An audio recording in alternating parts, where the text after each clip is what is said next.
Mass Motors ഇതാണ് Honda deo വണ്ടി. Front ചെറുതായിട്ടൊന്ന് ഒരു വണ്ടിയായിട്ട് മുട്ടിയിട്ട് അതിൻ്റെ കവർ പൊട്ടിപ്പോയിട്ട് നമ്മളത് മാറ്റാൻ വേണ്ടി വന്നിരുന്നതാണ്.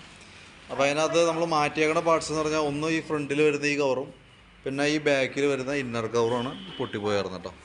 അടിയിൽ പിന്നെ കവറ് പൊട്ടലുണ്ട്, തൽക്കാലം അഡ്ജസ്റ്റ് ചെയ്താണ് ഇട്ടേക്കണേ. അതേപോലെ തന്നെ ഈ ഹെഡ്ലൈറ്റിൻ്റെ അടിഭാഗത്ത് സ്ക്രൂ ബോൾട്ട് ചെയ്യുന്ന ഭാഗവും പൊട്ടിയേക്കണതാണ്. അത് തൽക്കാലം സ്ക്രൂ ചെയ്തിട്ടാണ് പിടിപ്പിച്ചാണ് കേട്ടോ. മാറ്റിയേക്കുന്ന പാർട്സുകളാണത്. ഒന്ന് ഇന്നർ കവറും ഫ്രണ്ട് കവറും. അതിനകത്ത് ഇന്നർ കവർ ഓൾറെഡി നമ്മുടെ കയ്യിൽ ഉണ്ടായിരുന്നു. ഈ ഫ്രണ്ട് കവർ എന്ന് പറയുന്ന ഈ ഐറ്റം ഓൾറെഡി കസ്റ്റമർ മേടിച്ച് സപ്ലൈ ചെയ്തതാണ്, നമ്മുടെ അടുത്ത് മേടിച്ച് കൊടുക്കുന്നതെന്നാണ്. നമ്മുടെ കയ്യിൽ ഉണ്ടായില്ല, പുറമേ നിന്ന് മേടിച്ചാണ് കേട്ടോ.